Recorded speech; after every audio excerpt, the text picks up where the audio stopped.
बिस्मिल्लाहिर्रहमानिर्रहीम। अस्सलाम वालेकुम डियर क्लास। आज के लेक्चर में हम एक्सरसाइज 4.3 का क्वेश्चन नंबर 7 स्टार्ट करने वाले हैं।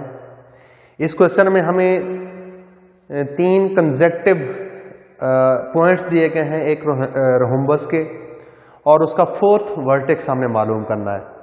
और फिर हमने रोम्बस के जो डायगोनल है उनको आपस में प्रूव करना है कि क्या वो परपेंडिकुलर है या नहीं। तो हम स्टार्ट करते हैं इसका सॉल्यूशन। 3 पॉइंट्स हमें दिए गए हैं एक रोम्बस के, ए, बी और सी। आप जानते हैं रोम्बस जो होती है वो 4 साइड वाली शेप होती है, मतलब उसमें 4 वर्टेक्स होंगे। चौथा वर्टेक्स हमने मालूम करना है, 3 हमें गिवन है। तो चौथे वर्टेक्स को मैं क्या नेम दे रहा हूँ, लेट्स सपोज उसको अगर मैं डी कह के उसके कोऑर्डिनेट्स को ए और बी कह देता हूँ, ठीक है। तो मैंने ये चौथा वर्टेक्स जो है जिसके कोऑर्डिनेट्स ए और बी हैं ये मैंने मालूम करने हैं, ठीक है। तो हम स्लोप इसमें डिस्कस कर रहे हैं। इस एक्सरसाइज में स्लोप के बारे में बात हो रही है, तो स्लोप वाले मेथड से ही मैं ये पॉइंट डी निकालूंगा। तो सबसे पहले मैं स्लोप निकाल लेता हूं। आप जानते हैं कि अगर आपको 2 पॉइंट्स मालूम हो तो उनकी मदद से स्लोप कैसे मालूम होती है। तो slope of line A B, यानी इन पॉइंट्स को मिलाने से जो लाइन बनती है उसकी स्लोप क्या होगी। तो वो स्लोप किसके इक्वल है, -1 - 2 डिवाइडेड बाय 3 + 1, यानी y2 - y1 डिवाइडेड बाय 3, यानी x2 - x1। तो ये 3 + 1 हो जाएगा। तो यहाँ पे आंसर क्या बन जाएगा, -3/4, ठीक है। ये slope of line A B. Slope of B C, ठीक है। तो बी सी इन पॉइंट्स की मदद से स्लोप क्या बनेगी, 3 और -1, यह बन जाएगा 4, और 6 - 3 तो बटे में क्या आ जाएगा, 3 आ जाएगा। Slope of B C. उसके बाद स्लोप ऑफ सी डी, यानी इन पॉइंट्स की मदद से जो लाइन है उसकी स्लोप क्या बनेगी, b - 3/a - 6। और लास्ट पे स्लोप ऑफ ए डी, ठीक है। तो स्लोप ऑफ ए डी क्या बन जाएगी, वो भी बन जाएगी b - 2/a + 1, ठीक है, a + 1। तो हमें इन चारों पॉइंट्स की मदद से मैंने इनकी स्लोप मालूम कर ली है। चौथा वर्टेक्स मैंने मालूम करना है।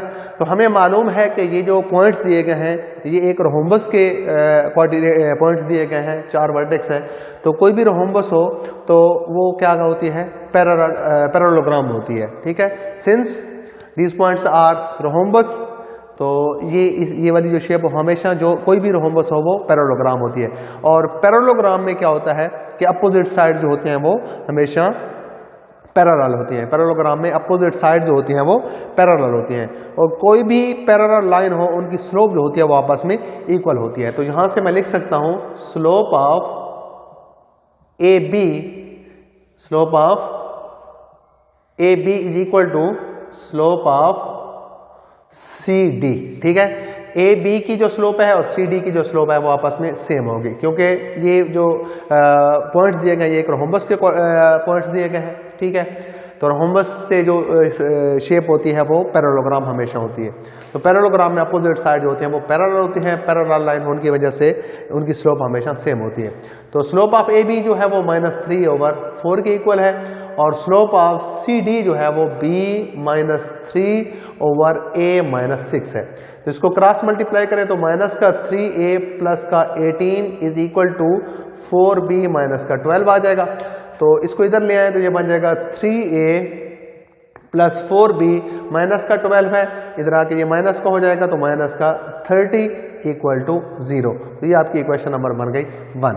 उसके बाद अगेन चूंकि स्लोप ऑफ ए बी और स्लोप ऑफ सी डी जैसे मैंने इक्वल लिखा है, तो इसी तरह slope of B C is equal to slope of A D. Opposite side चूंकि पैरेलल है तो उनकी स्लोप सेम होगी। तो स्लोप ऑफ बी सी जो है वो 4/3 है, और स्लोप ऑफ ए डी जो है वो b - 2/a + 1 है, ठीक है। तो यहां से क्रॉस मल्टीप्लीकेशन करेंगे तो ये 4a + 4 is equal to 3b - 6 आ रहा है। तो इसको अगर आप हल करें आगे तो ये 4a और -3b माइनस का 3b और प्लस का 10 इक्वल टू 0 बन रहा है। ये इक्वेशन नंबर 2 बन गई है। ठीक है, इक्वेशन नंबर 1 और 2 को आपस में सिंप्लीफाई करें, इनको हल करें और वहां से ए और बी की वैल्यू निकाल लें। तो हम क्या करेंगे, इस इक्वेशन के साथ 4 को मल्टीप्लाई करें और इस इक्वेशन के साथ 3 मल्टीप्लाई करके इनको आपस में ऐड कर लें। ठीक है, तो जब हम इसके साथ मल्टीप्लाई करेंगे 3 को तो ये बन जाएगा 9a प्लस 12, 3 मल्टीप्लाई कर रहे हैं और माइनस का 90 इज इक्वल टू 0 और इसके साथ आप मल्टीप्लाई कर दें 4 को तो ये बन जाएगा 16a माइनस का 12b और प्लस का 40 इक्वल टू 0। ठीक है, 4 हमने मल्टीप्लाई किया तो ऐड करेंगे तो ये और ये कैंसिल हो जाएगा। यहाँ पे बन जाएगा 25a और यहाँ पे माइनस का कितना बचेगा 50 इज इक्वल टू 0। तो यहाँ से a की वैल्यू हमारे पास क्या आ जाएगी 2 आ जाएगी। a की वैल्यू 2 है।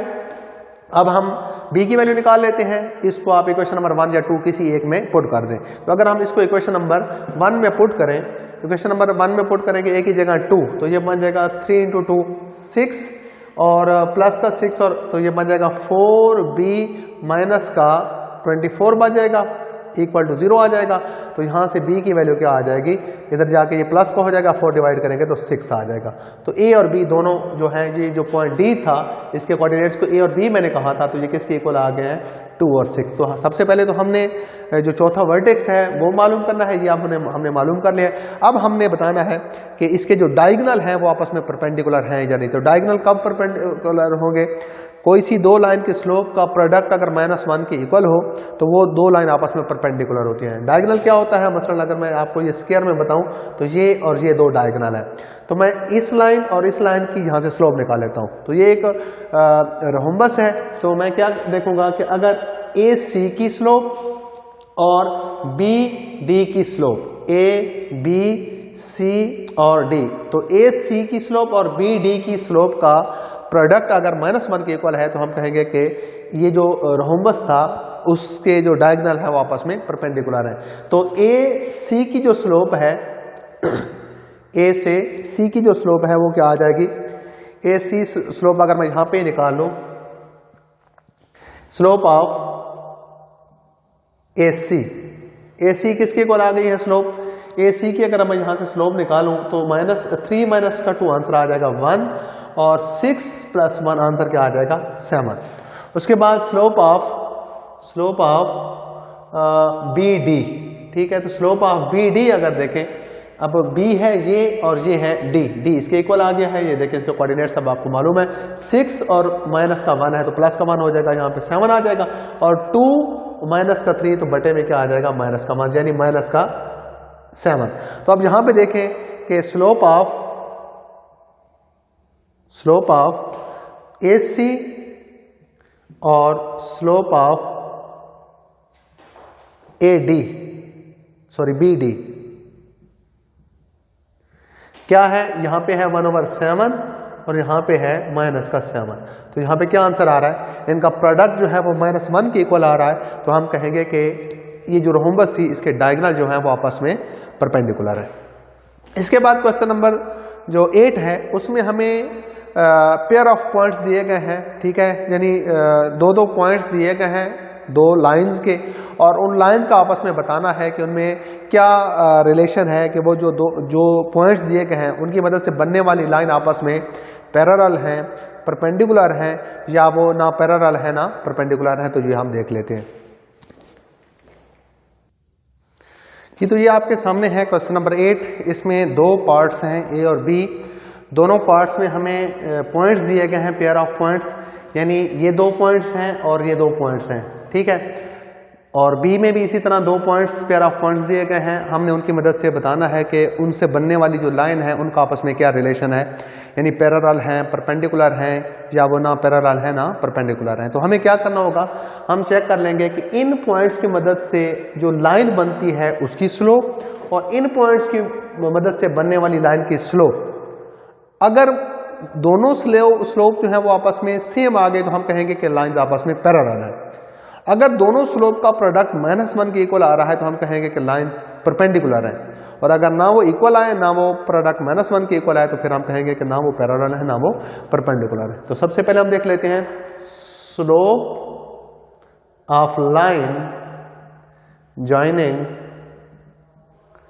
1 - 2 और 2 4, यानी इन पॉइंट्स की मदद से बनने वाली लाइन की स्लोप, ये पॉइंट्स हैं, इनकी मदद से बनने वाली लाइन की जो स्लोप है वो किसके इक्वल आ जाएगी? वो इक्वल आप जानते हैं, दो पॉइंट्स की मदद से स्लोप हम कैसे मालूम करते हैं? ये बन जाएगा 4 + 2 डिवाइडेड बाय 2 - 1। तो आंसर क्या आ रहा है? 4 + 2 6 ओवर 2 - 1 6 आंसर आ रहा है।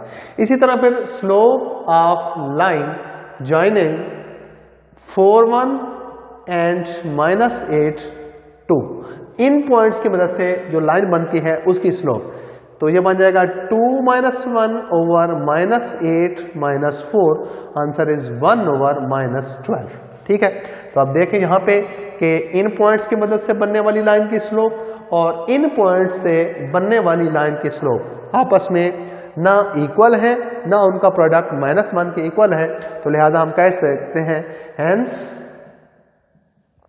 these lines are neither parallel nor perpendicular। Parallel के लिए हम ये वाली नोटेशन यूज कर देते हैं, परपेंडिकुलर के लिए ये सिंबल यूज करते हैं, या आप डायरेक्ट पैरेलल और परपेंडिकुलर पूरा वर्ड ही लिख दें। ठीक है, तो ये था क्वेश्चन नंबर 8। उसके बाद इसका जो सेकंड पार्ट है वो भी बिल्कुल इसी तरह है, वो आपने खुद से ट्राई करना है। इसके बाद नेक्स्ट लेक्चर में हम इंशाल्लाह इक्वेशन मालूम करेंगे, तो लाइंस की उनके लिए डिफरेंट कंडीशंस होंगी, या हमें कोई एक लाइन 2 पॉइंट से पास कर रही होगी उनकी इक्वेशन मालूम करनी होगी, वो कैसे मालूम करेंगे, या हमें एक पॉइंट और उसकी स्लोप मालूम हो तो उसकी इक्वेशन कैसे मालूम करते हैं, या इंटरसेप्ट दिए गए होंगे y इंटरसेप्ट या x इंटरसेप्ट या किसी तरह की, जिस तरह डिफरेंट कंडीशन है तो उनकी मदद से बनने वाली जो लाइन है उनकी हमने इक्वेशन मालूम करनी है, तो वो हम इंशाल्लाह नेक्स्ट लेक्चर में कवर करेंगे। आज का लेक्चर यहाँ तक था। अल्लाह हाफिज़।